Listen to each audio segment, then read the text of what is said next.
Indiana Jones is the story of an idealistic American archaeologist who roamed the world fighting the pure evil that wished to desecrate ancient treasures. That evil was often personified by Third Reich Nazi Germany, which was obsessed with capturing any artifact that could increase their power. This is real, by the way. The Nazis in real life did scour the world for sacred artifacts. It's fascinating. In one of the most tense scenes in the series, Jones must retrieve a book from inside Nazi Germany. Our hero would come face to face in the scene with Adolf Hitler himself. I want to pause for a moment here to note something incredible about the film's director, Steven Spielberg. Spielberg was born the year World War II ended. He was raised in an Orthodox Jewish family. According to Spielberg, it was common to hear about the Holocaust in his upbringing. The Holocaust was responsible for the death of up to 20 of Spielberg's direct relatives. The director of Indiana Jones is a man deeply affected by the horrors of Nazi Germany on a personal level. So, how did Spielberg choose to present the evil of the Nazi Party on the screen to millions of people around the world? Spielberg chose book burnings. This scene is haunting. In living color, Nazis march through the streets with banners waving. Fistfuls of books are thrown onto the burning pyre as Nazi leaders look on, pleased. Jones saves his book from the flames, but not before Hitler autographs it himself. Again, a memorable and tense scene. While Indiana Jones himself is a fictional character, Nazis were very real and Nazis did burn books, for sure. Any text that undermined the Third Reich was burned. Political, religious, artistic, it did not matter. Nazism was an orthodoxy, and the German state must not be questioned. This is how Spielberg chose to demonstrate the true evil of totalitarianism, the deletion of history, the fear of ideas, the demand for intellectual and cultural conformity. Unfortunately for the world, book burnings and state-sponsored censorship are not exclusive to the Nazi Party. In fact, every powerful evil regime from the Mongol hordes to the Soviet Union systematically suppressed ideas and speech and intellectual freedom. For communists and Marxists, book burnings are not embarrassing mistakes, they're the goal. In his writings, Karl Marx directly called for an end of history, the destruction of everything that came before communism, anything that could remind people of capitalism and their happy, private, prosperous lives before the state took over. Marx writes openly that the end of history must be violent. He says that specifically. The Chinese Communist Party listened to Marx and followed his instructions. The Marxist legacy of cultural suppression and violence to this day lives on in communist China. China brutally oppresses free speech and runs concentration camps in their own country. You can see imagery of them on the screen right now. These concentration camps are for free thinkers and minorities. If you are Chinese and you dare criticize the Communist Party, you will end up in jail. Such was the fate of a Chinese student at the University of Minnesota who was arrested in China and sentenced to 6 months in prison for tweets that he posted while in the United States, this country. What did the student tweet that was so offensive? Images of Winnie the Pooh. Yes, Winnie the Pooh, a character, is banned in China. Why? Well, because Winnie the Pooh, the cartoon, has a striking resemblance to dictator Xi Jinping. Tyrants taking great offense at harmless cartoon characters? Where have I seen this before? I wonder. Let me think for a second. Oh, yes, modern day America. Here, today, our culture. This is happening.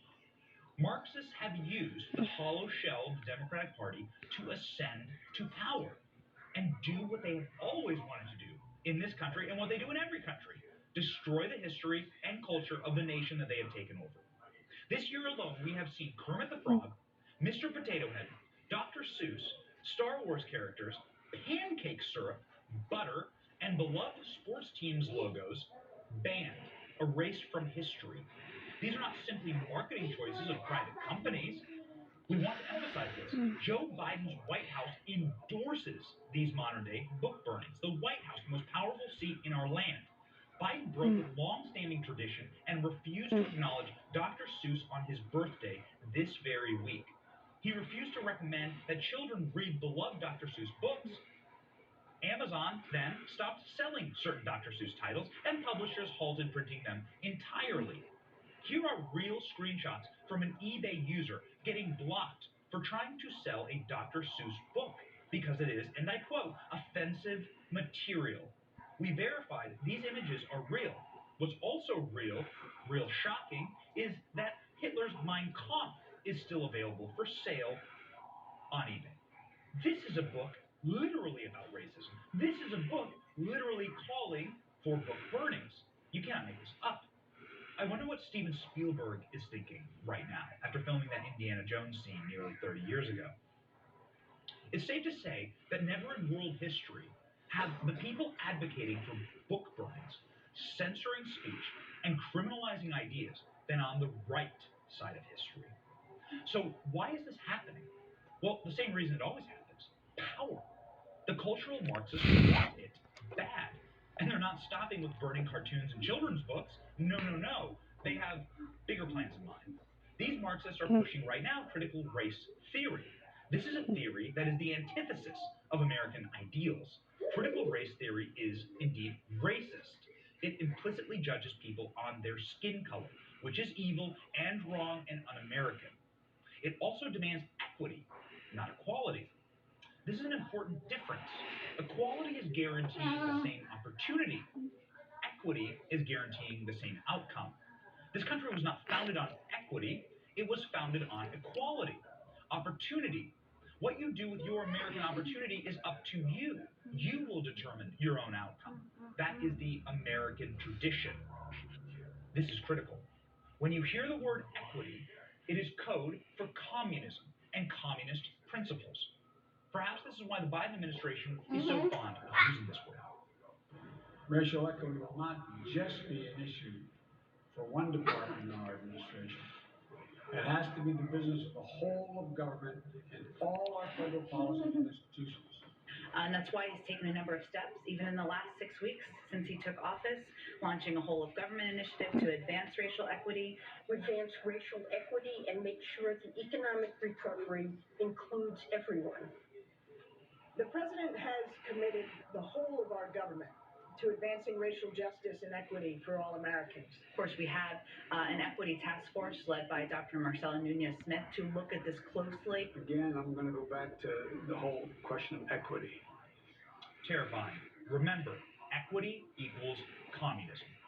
Mix this push for communist equity with the tearing down of our statues, renaming of high schools named after American patriots like Abraham Lincoln, that's happening, and the prominent push to cast the 4th of July, the Betsy Ross flag, and our police as systemically racist, and you begin to see the bigger picture here. This is the end of history, the end of our history. Karl Marx called for it, and they are following his word to the letter. Sadly, this has all happened before in violent communist revolutions and takeovers around the world. This is intended to bewilder you, to disconnect you from your history and culture, and ultimately force state rule upon you. We repeat, never in world history have the people burning the books been the good guys. Be on the side of the good guys. Reject equity, embrace equality.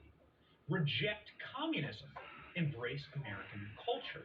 There's no such thing as a nation with a perfect history. It doesn't exist.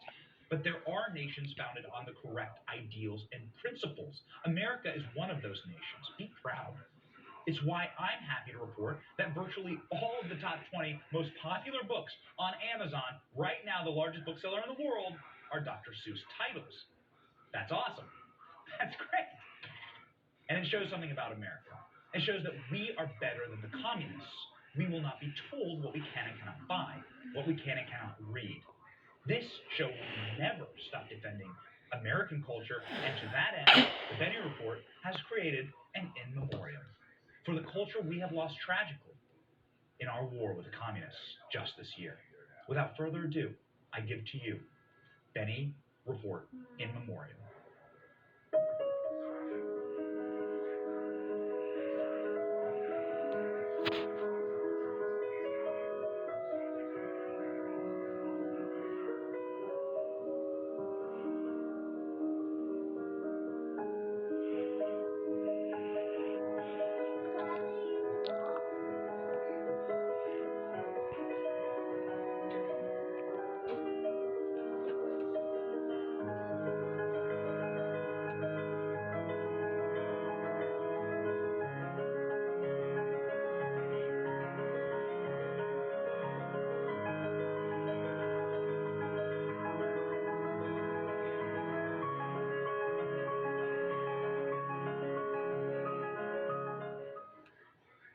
of these pieces of our culture rest in peace in the great logos, heaven in the sky.